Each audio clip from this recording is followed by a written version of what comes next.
The textbook story of American ascendance is usually told as a closed loop. It is a narrative of manifest destiny, where independence was secured entirely by plucky colonists, and vast continental expansion was achieved by the sheer brilliance of American diplomats. But if you look closely at the historical timeline, the math doesn't quite add up. It is difficult to explain exactly how a struggling colonial army managed to survive certain bloody routes, or why the French Empire would suddenly decide to sell a third of the North American continent for pennies on the dollar. There is a massive variable missing from the accepted equation of American superpower: a small Caribbean nation, Haiti. The systematic exclusion of Haiti from American textbooks is a deliberate ideological erasure. A flawed understanding of how American prosperity was actually built creates a flawed national identity. This missing history impacts how modern policies are drafted, defended, and understood by the public. The myth of self-generated American power only survives as long as the evidence of Haiti's foundational contributions remains buried. Take the 1779 Siege of Savannah during the American Revolutionary War. It was a bloody, desperate Franco-American campaign against heavily entrenched British forces. Fighting in the thick of that campaign was a hidden Allied force, the Chasseurs-Volontaires de Saint-Domingue. As this monument in Georgia commemorates, this was a highly organized regiment of up to 1,550 free men of color from Haiti. During the climactic assault on British fortifications, Allied forces began to falter and retreat in disarray. It was the Haitian reserve units that stepped in, executing a highly disciplined bayonet charge and providing the crucial covering fire that saved the retreating American and French forces from total slaughter. That discipline came at a severe cost. Records confirm at least 25 Haitian soldiers died fighting. Another 60 were captured by the British and sold into slavery as prizes of war. These free black men shed their blood for American liberty, only to watch the newly formed United States of America systematically exclude them from the very rights they helped secure. Without their specific military intervention in Georgia, the American Revolution could have suffered a fatal collapse in the Southern theater. 2 decades later, in 1803, the United States acquired the Louisiana Territory. We are taught to view this as the ultimate real estate deal, secured by the shrewd negotiation skills of American diplomats. The reality was different. Napoleon Bonaparte had a massive North American imperial design. He intended to hold the territory stretching down the Mississippi River to serve one economic purpose: to supply the wealthy Caribbean jewel of Saint-Domingue. But a successful revolution led by formerly enslaved people in Haiti broke that plan. The Haitian forces decimated the French military, leaving 57,000 of Napoleon's troops dead from combat and disease. This triggered an immediate geopolitical cascade. With the French treasury exhausted and the Caribbean base permanently lost, the massive Louisiana Territory became strategically useless and impossible to defend. This historical map shows the massive 828,000 square mile scale of what the United States acquired. Napoleon abandoned his American empire because the Haitian military victory made Louisiana an indefensible liability. He sold the land to liquidate a territory he could no longer control. American continental expansion and the superpower status it enabled was bought directly with the blood of a successful slave revolution.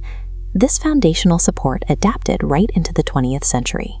During World War II, Haiti provided critical strategic alignment and financial backing to the U.S., including a $1 million war bond contribution, as recorded in this 1943 Treasury bond poster. Today, Haitian immigrants have seamlessly integrated into essential American infrastructure, making up over 20% of the immigrant healthcare workforce, keeping our medical systems running.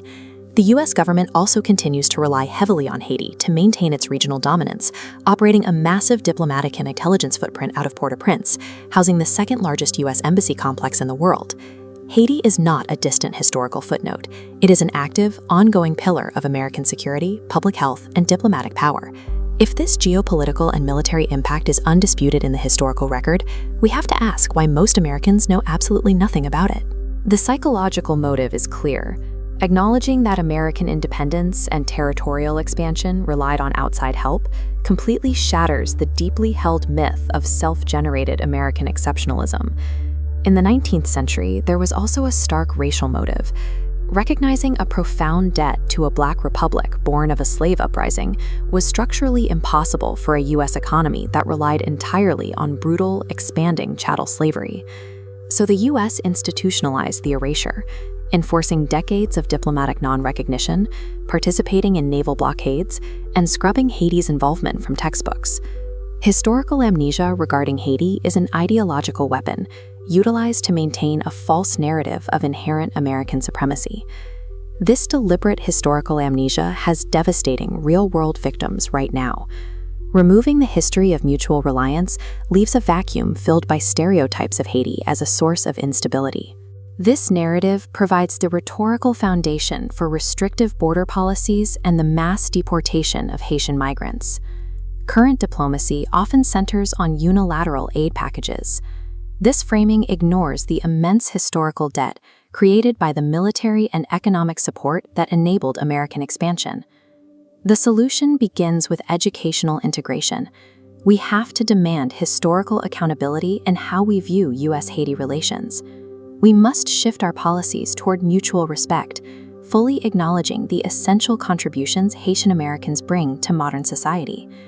Reintegrating Haiti into the American consciousness is a vital precondition for justice, and the only way to truly understand what built America.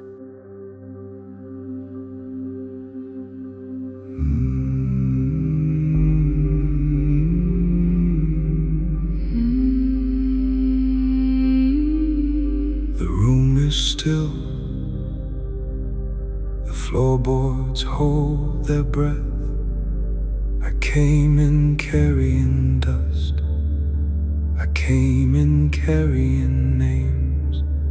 I heard the weight of you. I heard the crack in your knees. Your hands were full of silence. Your eyes were full of rain.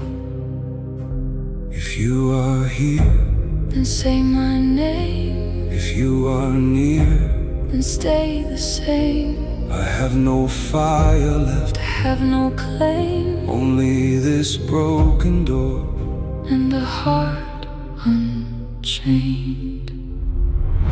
Come closer now. Come closer now. The dark can't keep what you hold now. Speak over me. Speak over me. Make this ruin holy ground.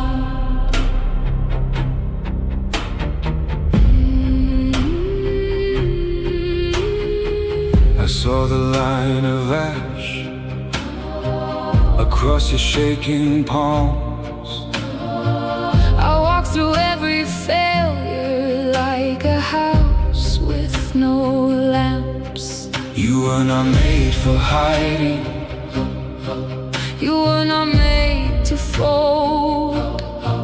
I kept a thread of mercy In the seam of the cold. If you are here, then break the stone. If you are near, Then bring us home. I have no words left, Only this moan but every scar in me knows you won't. Come closer now. Come closer now. The dark can't keep what you hold now. Speak over me. Speak over me. Make this ruin holy ground. Here in the hush, Here in the flame, I am not lost. I am not ashamed. You bend the knife. You lift the frame. You were with me all the same.